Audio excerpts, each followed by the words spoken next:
I think that hope is a teenage version of a wish. But then when it grows into faith, there's something solid that becomes that sort of vehicle that takes you into whatever it is that God's doing. Trust in the Lord with all your heart and don't lean on your own understanding, and acknowledge him in all your ways. He will direct your path. You start saying no to the fear. In Jesus' name, go away, and then hold on to the hope and bravely and humbly take the next step forward, and pretty much know that you're going to hit obstacles. That's the start. That's the beginning. That's where one step will lead to another. I'm Robin Jones Gunn, the author of the Christy Miller Series, and I share hope. Welcome to I Share Hope, the podcast where world leaders share their real stories of hope and how you can use actionable hope to start changing your life today. And now, here's your host, Chris Williams.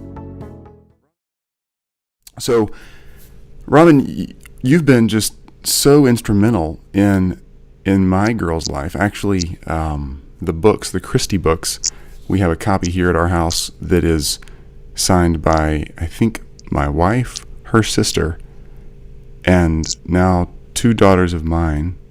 I'm wondering if there's an aunt or a mom in there somewhere as well.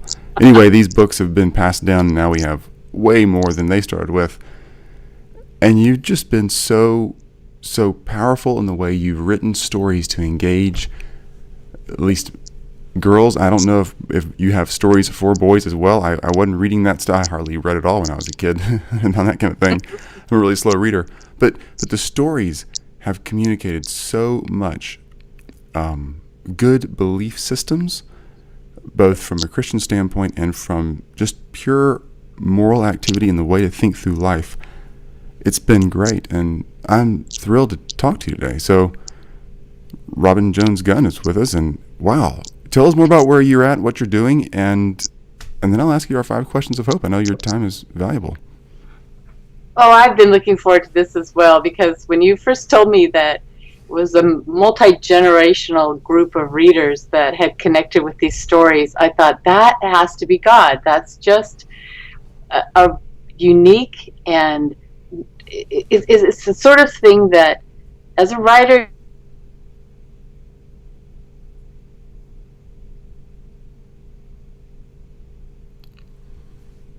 Robin, I just lost you for a minute. You still there? I stand back with you and go, it's amazing. So, Robin, I lost you for a second there. The audio did cut out for a minute, but you were saying the multi-generational part of that has to be God. So go back to there. It cut out for about 15 seconds. I want to make sure I get that. Yeah, I think that as any writer would hope that something would appeal and apply to different generations, or that the books would stay in print for 25 years, you can kind of hope for that, but there's no way to figure out how to do that. And so that's why I stand back with you and just say, I'm in awe of what God has done with the Christy Miller books. And I can't explain it. I couldn't teach anyone how to do that, because just God did that. Wow. That's great to hear. And I think that makes a lot of sense. And everybody that I talk to that tries to write a book, and I'm not one of those, never tried and not sure I ever could, but they're looking for the formula to do what you've done. And I think what you're saying makes a lot of sense. There's sometimes there's a formula for certain things, but this one, I think God wanted to get those books in people's hands. So, yep. Robin, you do a lot of things professionally. Give me a little bit of a background of what you're doing. You obviously have written a lot, but you speak all over the place. So tell me what you're doing right now professionally, and how you're getting your message out continually. Right now, the fun surprise was that I started writing more about these characters, Christy and Todd, in their married years. And it just was last year that the first married years book came out, and I'm working on the third one right now. That will be out in August of 2015. So again, that felt like a really fun surprise. The opportunity was there, and I jumped back in with these characters and found that I really missed them, and it was so great to be back with them, like a reunion. So it's been really, really fun to write. And then there's another fun project that has just begun, and that is a book that my grown daughter, who's married and lives just down the street from us, that she and I are starting to work on together, a book for mothers and daughters.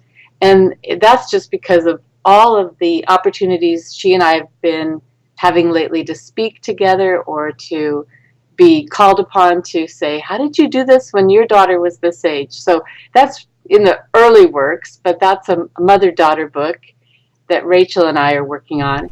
Wow. And then this is probably the funnest and most unexpected thing is that just last week, my agent called and some Christmas novellas that I wrote, Finding Father Christmas is the first one, that Hallmark is put them into production as a movie for 2016 at Christmas time. No way. So and I probably even shouldn't say anything yet because it's still in the works, and I know you're supposed to wait until it's actually in the can and they have an air date set, but it's all so far along in motion that it really looks like it's God's doing. It's going to happen. Amazing. But yeah, so wow. That's kind of fun. And the best call was with the producer just 2 days ago when she said, well, the plan right now is to film in England and we would like you to come on set for 3 days. So you'll have to go to England. Oh, okay. I think I can work that out. So it's all just happening, and that's really an answer to prayer in so many ways because of the interest of the readers over the years in writing and saying, why aren't your books in movies? I'm going to pray that something happens. We need more movies like this. And you can have, as I have, many conversations with producers and directors and film companies, but unless the Lord opens the door, it's just kind of knocking here and knocking there and not getting anywhere. And this was out of the blue and unexpected, and so it feels like it's going to be a ride. It's going to be a roller coaster ride, so we'll see what happens.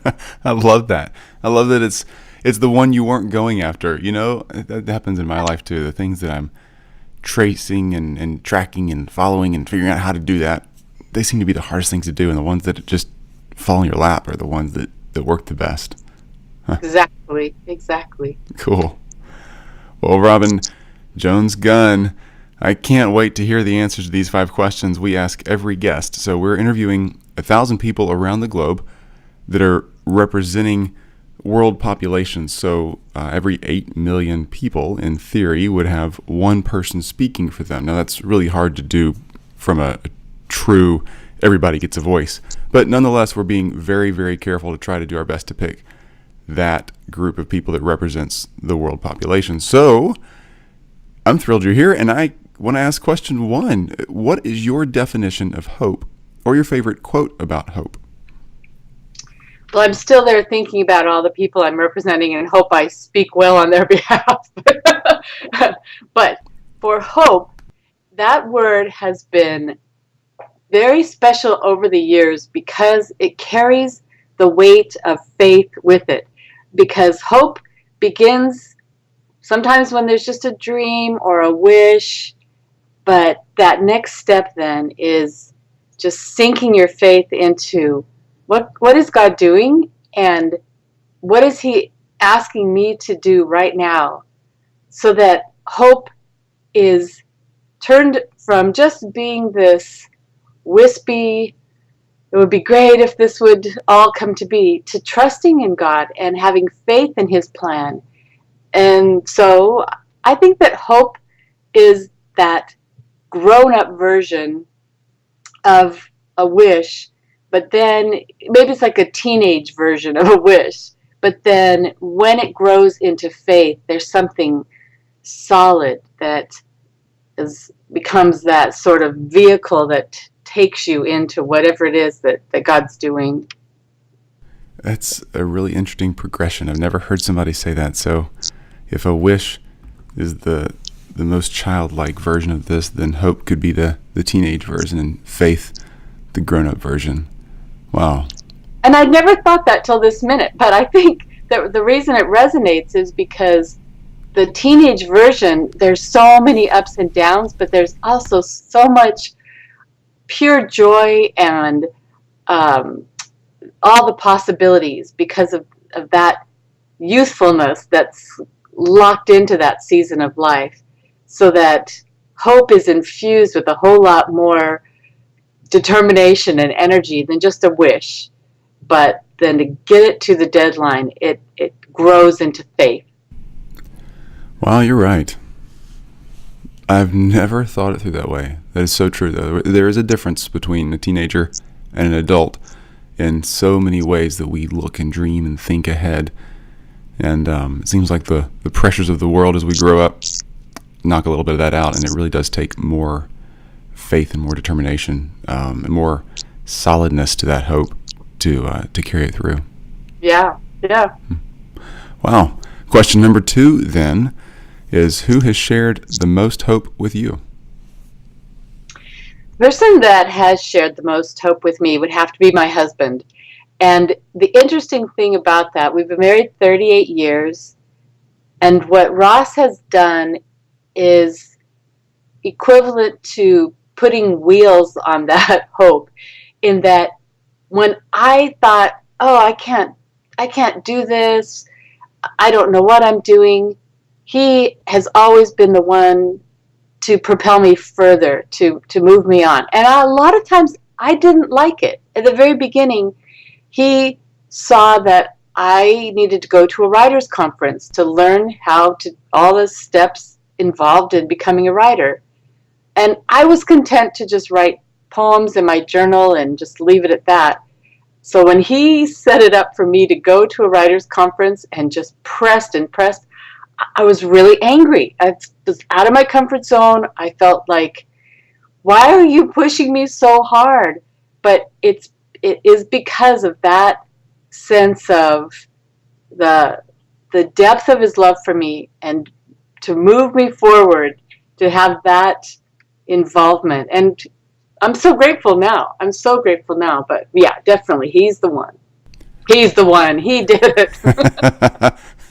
You know, I'm hearing you say that, and I'm thinking, my wife's name is Jill. I'm thinking, how in the world, if she's an aspiring writer or a novice and getting into it, how in the world would I broach the subject? So, babe, I think maybe we need to get you to a conference. Absolutely. That was really the most propelling experience, because I was in that community of writers where I met real live editors and publishers and other writers, and I could just sit at the meals and absorb all of their input of how they were figuring out what was next for them. And that was a lot more valuable, the real life face-to-face conversations, than any how-to book, or maybe even a blog or something that we have now. Back then, we didn't have those things. I just had a few books to read on how to write or how to get published. But it's so different when it's life upon life instead of just concept upon dream. It's just, so yes, you need to get Jill to a conference. She's not a writer currently. I was just trying to think, how do you broach the subject with your spouse to say, you need help? It's a really brave thing. And I'm going a second step with that. It's a brave thing to do that. And it wasn't an addiction or a big set of choices in life that was leading you down a dark path. And yet, there's something to learn there for people who are trying to grow. Sometimes the bravest thing to do is to step in there and help them do something or take the next step. And if it's a hard thing you have to mention, sometimes that's the best thing you can do. Like your husband did. He stepped into something that could have been a hard conversation with you feeling like, he didn't like your writing or whatever, but it really was awesome. And there's a lot of people who do that with people who may be going through an addiction or something. They have to say, you need to go get some help. And even if you're going to get mad at me, I want to walk through it with you. That's a really interesting comparison, because it's true. We usually are so more compelled to help when we see something negative, but then it's odd when we see something positive in another person. And what I think Ross recognized was there was something there that needed to be developed, but I was too fearful and intimidated to take the next step on my own. And that's, yeah, like I said, same kind of reaction. Like, why are you pushing me to do this? This Yeah. is wait till I feel confident enough that this is something I want to do. But see, that season of life, Ross was a youth pastor for 25 years. And so the first maybe 5-8 years of our marriage, being so involved in youth ministry, he continued to see how I was sitting down with the girls and just telling them stories and giving them examples. And that always being that storyteller wasn't going to go away. It was something that just needed to be sanctified, and it needed to be dedicated to the Lord, and then it needed to be directed. So that it was this latent sort of gift that he saw, there's something you need to be responsible to do for that. And of course, now looking back, that I've been writing for 30 years, that in living in Hawaii, we have a word here that makes so much sense, and it's kuleana. It's such a beautiful word, kuleana. And it simply means your responsibility based on how you're gifted. And so that's where I think Ross saw that, like, without even knowing the Hawaiian word, that was my kuleana. Like, with my life, this is not going to go away. This is a gift. And so I need to be, how can I step forward and be responsible to develop that gift? Nobody else can do this the way that I can do this. So I need to be embracing what God has done and responsible to take the next steps for it. I just talked to and just one more thought on that, Chris, is that I just feel like there's so many people that they cannot see the gift because it's right there and it feels natural to them. So especially in my case, of course I tell stories. That's all I do. And as a matter of fact, when I was growing up, I got in trouble for telling stories. I was talking too much or embellishing too much, or, it was a lying thing. Like, I could really make up a story and go somewhere, and it was not viewed in the family I grew up in as a strength. But then when I was married, he saw the gift that was hidden in that. So how can that be dedicated to the Lord and purified and sanctified and then used to further his kingdom? And that's what happened. Wow. So I learned something from every one of these interviews. I feel like the luckiest guy in the world sometimes, because people like you are willing to spend 30 minutes with me. And listening to podcasts, I love listening to everybody else's podcasts too. And there's so much we learn from real life stories. And I'm really kind of pulling 2 pages out of these 2 books, the Ross book and then the Robin book. And one is being brave and making sure that if somebody around me that I love and respect is needing a prod forward or a push forward for whatever reason, I don't want to get in their business and be nosy, but if it's appropriate, there may be a way to bless someone else by saying, you've got this, take the next step, you can do this. And then the page from the Robin book so far is I'm hearing you and I'm listening and thinking through my own life, and there's a decision that I've been thinking through that I know is a direction my heart wants to go and I'm gifted in, and honestly I'm just scared to death to do it and to pursue that goal. And so you're pushing me down the road a little farther. Because it's your kuleana, Chris. You don't be afraid, because nobody else can do it the way you can. And you take that first step. Again, the faith. Go from being a teenager with all that hope and just step into maturity and be in that adult realm with that dream, so that it can be fully dedicated to the Lord, sanctified, and used to further his kingdom. That's what we were created to do. I think that when we let fear start making all the decisions for us, that we fall into this trap that all the other decisions are already taken care of, because we made this one big decision of no because we were too afraid of it. And then there's other little things that come our way, and it's easy to go, oh no, and no to that, and no to that, and no to that. But when you God hasn't given us a spirit of fear, but power and love and discipline or a sound mind. And so that step in going, okay, I'm afraid. Where did that come from? Did that come from God? No. Okay, what did come from him? This growing wish that's become a hope. Now, how is it going to turn from that dreamy state into a walk of faith? And that's your Kuleana. That's where I'm excited for you, because it's terrifying. And then it becomes just so invigorating because you see what God is doing and you go, I could never have done that. I could never open that door. That's the life. That's the abundant life right there. All right. Well, you're doing great leading into question 3, because the thing is, so I am scared. I mean, that's the honest truth, and you're nailing it around the head, but I'm scared because there's been a lot of other things that have gone on back there that have, that have taken the hope away, and or at least made me where I'm pretty skittish to hope. So question 3 for you is, tell us a time and kind of paint the picture and the story around what happened in your life one time when you really lost a lot of hope, or really had to pull through something that was crazy hard, and it challenged your belief in where you thought you could go. Not just a writer, but whatever example you want to give in life. How'd you get through that? What happened and how'd you get through it?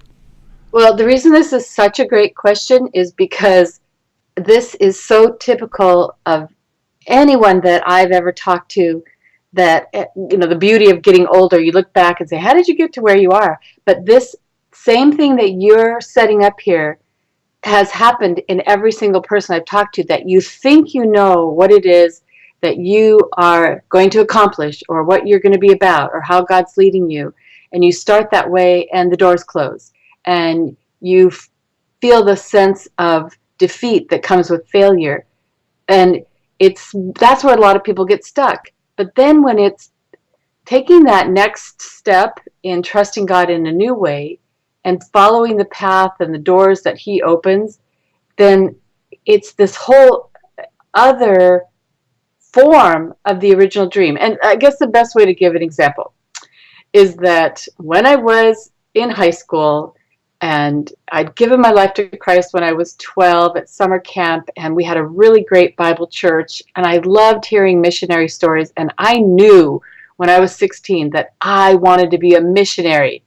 I could not think of any other way to serve the Lord. I went on missions trips to Mexico. When I was in college, I went to Europe, and I smuggled Bibles behind the Iron Curtain, and this was my dream, to get God's word to people who would not otherwise hear about his love. And so I applied to stay on with the mission in Europe, and I was rejected. I had gone to a Bible college, and I got engaged to a man that I loved there, and he broke the engagement and rejected me. And I went to Urbana, this great missions conference, and in all of these kind of shattered dream mode of how can I become a missionary? What do I need to do? I have to get to this conference so I can find out how to be a missionary. And what I did was fill out the form ahead of time, as they ask you to do, and list all my gifts and abilities and education and interest. And I hadn't finished college yet. So it was just a scramble of pieces. They put all that into the computer to match up my abilities with openings for missions around the world. So I arrive at Urbana just expecting this is going to be it. I'm going to find out God's will for my life, how I can be a missionary. And the printed paper was handed to me from the brave computer that, figured out what I should do. And here was the answer. I was to be a laundry supervisor in Nairobi, Kenya. Not exactly what I expected, but all right, then off to Africa I go. And I was teaching a Sunday school class for teenage girls at the time. I came back from Urbana, and I told them, oh, girls, pray for me. I'm going to Africa. I'm going to get a big basket and put it on my head. I'm going to walk down to the river. I'm going to wash clothes for Jesus. And they just said, why? Why don't you stay here and just keep teaching us about women in the Bible and just keep telling us stories? And I just thought that was a waste of a life.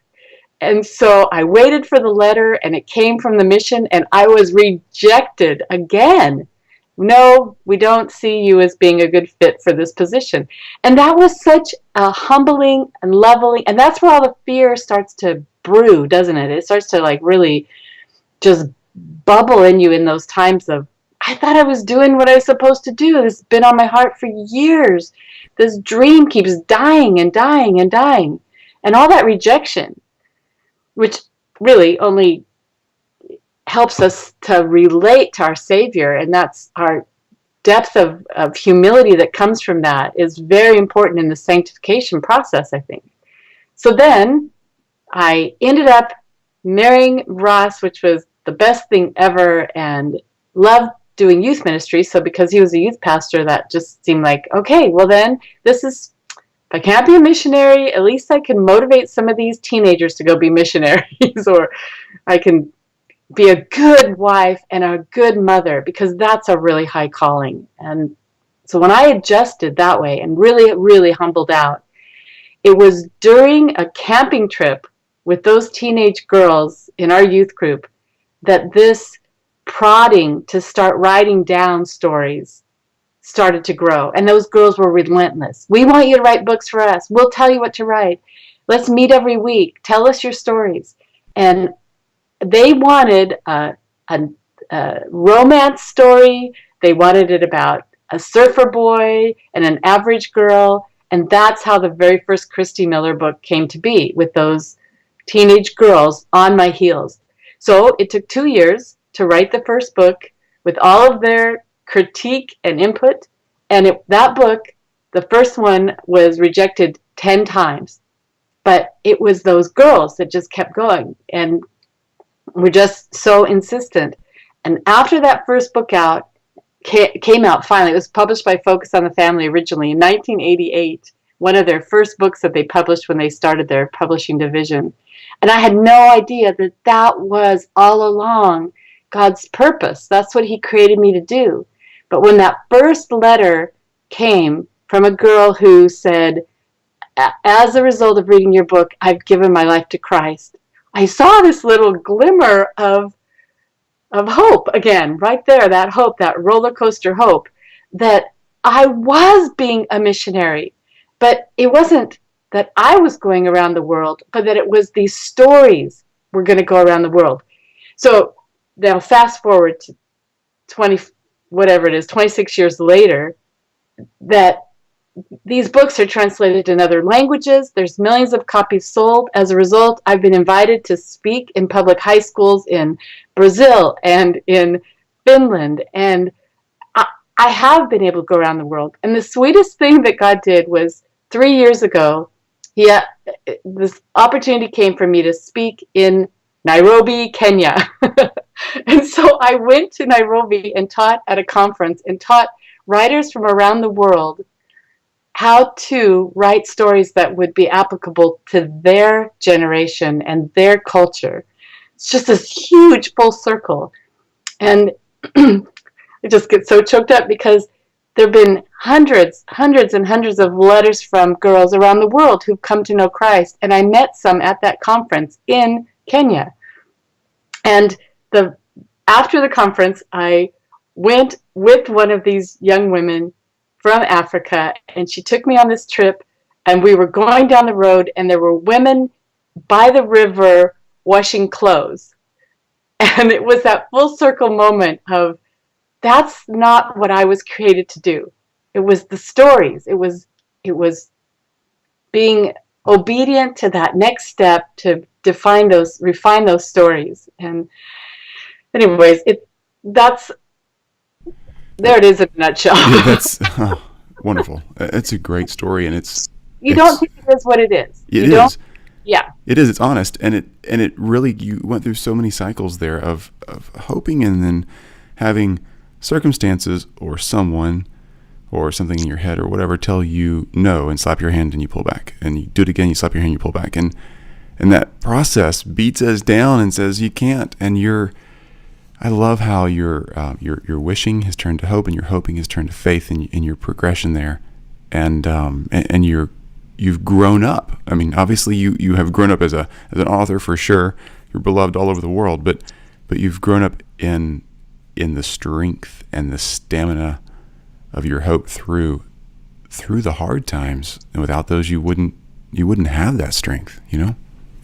Yeah, so exactly what you're feeling right now with the fear of whatever it is next. The funny thing is, whatever that picture that you have in your mind of, okay, this is where I'm headed, this is the end result, this is the goal I'm going after, you will find that by taking the next step toward that, you will hit obstacles, you will be rejected, you'll be downtrodden. But all of those are recalibrating events to put you on this windy path where you will get to that goal that you can see. But when you turn around and look back, you'll think, whoa, I never thought I'd get there this way. I had this nice straight path figured out, and I was getting thwarted along the way. So the full circle, I mean, even the hurts and rejections. Just last month, I was speaking at a writers' conference, and someone came up afterwards and said, I'm so glad that you shared that little bit about how you were in college and engaged, and you thought you were seeking God's will, and then he broke up with you and said he didn't love you, and and she just talked about that rejection piece because it was similar to what she had just gone through. And she said, when I read your Christy Miller books, I knew that you understood the depth of that pain when you're young and you're in love and it hurts so bad. And it was just that aha moment of, Lord, thank you for letting me experience that in real life so that as I wrote, it would just be part of what came out naturally.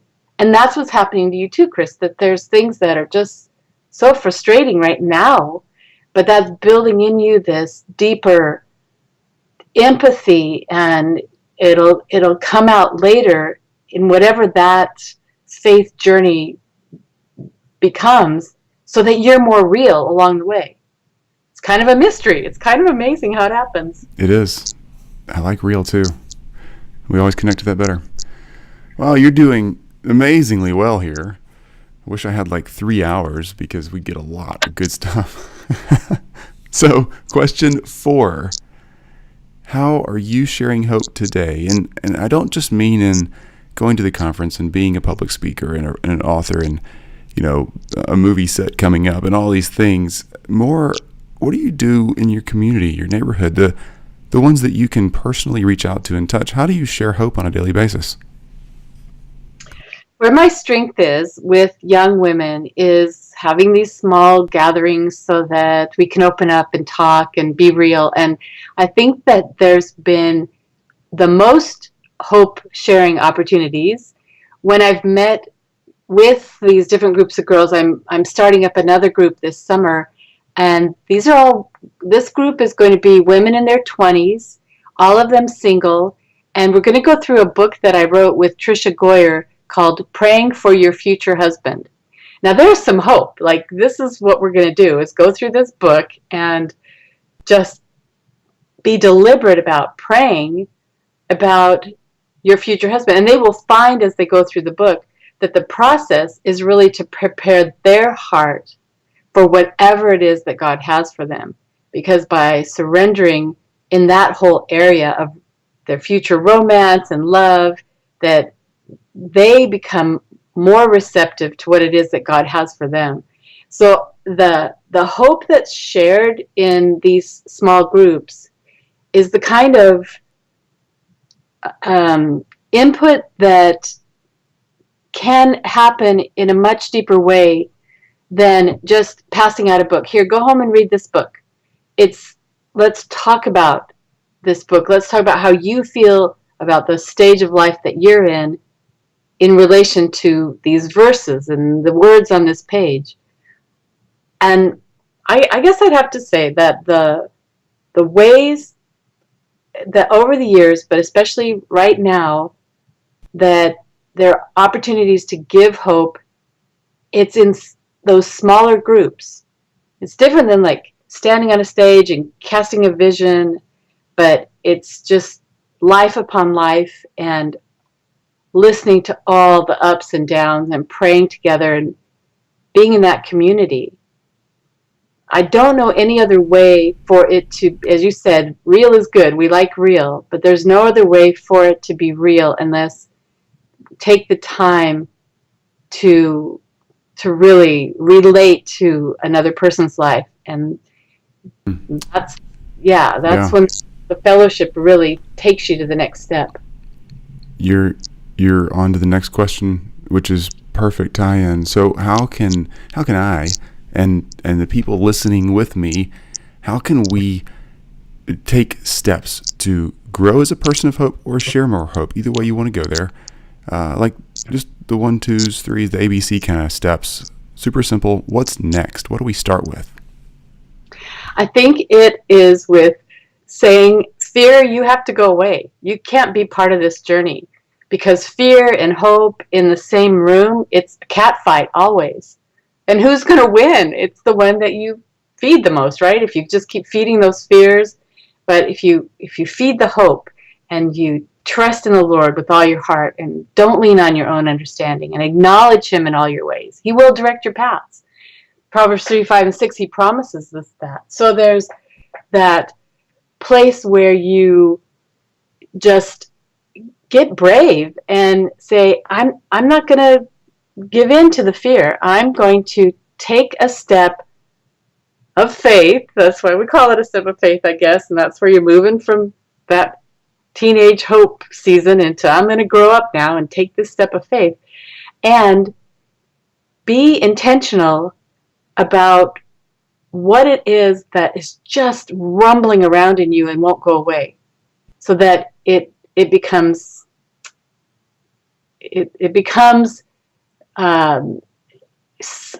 something. Because I'm trying to make it general to whatever that hope is, and that wish, that dream, how it grows up, but that it becomes something that really has the strength to go on. I guess I should back up and just say, it seems that if you start saying no to the fear, in Jesus' name, go away, and then hold on to the hope and bravely and humbly take the next step forward, and pretty much know that you're going to hit obstacles, that's the start. That's the beginning. That's where one step will lead to another. That's good. That is great.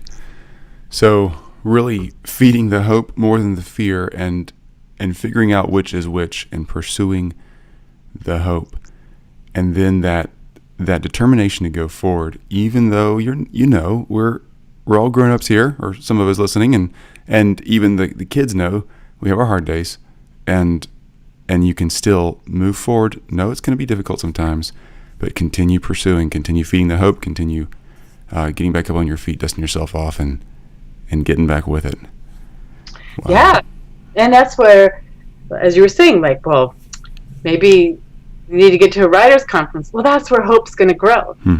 And if you pack fear in your suitcase and bring it along, then you might end up in your room crying most of the time. But if you don't, it's just a lot of growing up for all of us, because that means we're going to be brave and we're going to try new things and not be so concerned. Oh, what if I fail? What if you fail? Go figure it out. Go make your own disasters. Just do something. Just start. That's a good point. Okay. Well, Robin, right around here, we take kind of a break away from the official interview. So my sentence I'm saying right now won't be in the interview. So we need a few audio clips of your quote about hope. Every episode starts with, and we'll find this, some quote in the interview that's just kind of sets up the story well. And then that quote ends with, I'm Robin Jones Gunn, and I share hope, or I'm Robin Jones Gunn, the author of the Christy Miller Series, and I share hope. Basically, your name, and I share hope, and anything you want to put in the middle that describes you. So I'll be quiet for a second. You fire a few of those off, and we'll see if we get the right one. And all you need is just that tagline line that starts with "I'm Robin Jones Gunn." Just so or your name do you need and I a share quote hope is on in the hope middle. as Yeah. well? Your name and I share hope, and anything else in the middle is fine with me. Oops, I lost you for a second there. Please Oh, say that again. okay, yeah. Your name. So if it was me, I would say, I'm Chris Williams and I share hope. Or I'm Chris Williams, the host of I Share Hope and I share hope. But your name and I share hope is the important part. And then anything in the middle that you would like to say that identifies who you are or your place in life is fine. Some people put that in there, some people Perfect. don't. Yeah. Okay. Got it. Yeah. Okay, I'll be quiet and you can fire away. Okay. I'm Robin Jones Gunn, the author of the Christy Miller Series, and I share hope. I think you got that on the first try. Nice. Excellent. Well, Robin, at this point, let me ask you a few questions because there's always stuff that pops in my head that I love to tag on the end of these interviews. So I generate questions in my head like a 3-year-old. It's kind of ridiculous, but it's fun to find out more stuff about your life because there's people who just want to know, what are you really doing out there? So, Robin, you're in Hawaii, and have you lived there a long time, and do you surf since you wrote about a surfer boy? We have lived here permanently for 5 years. Before that, we came over every chance we had because my in-laws had a place here, and we actually lived here about 20 years ago for a year. I have done all kinds of water things like paddleboard, and I've sat on a surfboard, and I've had fun with a boogie board, but I have not yet mastered surfing. So maybe that's the next thing. Maybe that's a little adventure waiting to happen. But I love just going in the water, and I have a special place I like to go to with my daughter, and we've set up this rhythm of going on Saturdays and getting there early and just talking and jumping in the water, and it's really a sweet season of life, a really sweet opportunity to be able to do that. That's great. All right, so you are a master storyteller, and you're telling stories that people are reading around the world, and you're still writing more stories that people are reading around the world, even to the point where they're potentially going to be in movies. Amazing. So, as a master storyteller, who do you like to read? Who tells a good story that captures your attention? Any genre. Okay, this will surprise you because my favorite books to read are Hawaiian history, and it's been that way for over 20 years. I'm just fascinated with the way that the early missionaries came to these islands and all the stories of what happened and the ancient Hawaiian traditions. And so I have a bookshelf that's just filled with books on Hawaiian history. A lot of the books are out of print. It's sort of this treasure hunt to go find another rare book here and there. So I think it's because of the love that we have for this place and the desire to understand the culture and see where they've come from, but also that fascinating time in history 160 years ago when the missionaries sailed from New England and brought the gospel here. It's just unparalleled with any other little pocket in the world. But before that, so when I was maybe, high school, I was not much of a reader because I would start a novel and I'd come up with my idea of how I thought the book was going to end. I'd read the last chapter and then I wouldn't be interested to find out. It was like I was always so involved in the storytelling process. It was difficult to just sit and enjoy the journey. There's some books that I've really loved, but that's where I didn't become much of a reader in high school. In college, just opening up this world of C.S. Lewis and Tolkien and some of the books that I had to read for classes, that's remained. And a deep love for poetry and a real keen interest in some of the Christian classics. So I have a lot of those books on my shelf too, just finding all of the great classic Christian writers and having those books and then just reading little snippets of them in quiet time. It's just something to meditate on and absorb a little bit. That's wonderful. That's it. Yeah. That's good. All right, Robin Jones Gunn, how can we find and follow you? I know a lot of people would love to find out more what you're doing, find your books, follow you on social media. What do you have out there? Come to my website, robingunn.com, ROBINGUNN.com.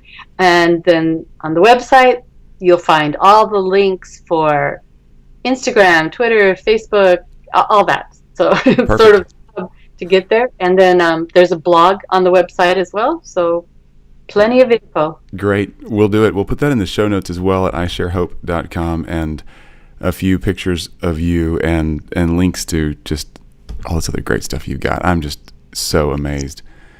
Well, thank you so much for your time. You've been truly a blessing to me and a blessing to my wife and my girls, and obviously millions of others just like them. So thanks for your time. Thanks for the extra more than 30 minutes you've given us today. It's been wonderful, and I am challenged, and I have a little bit of work to do now that I've talked to you. I'm not sure if I should thank you or not, but I think I should.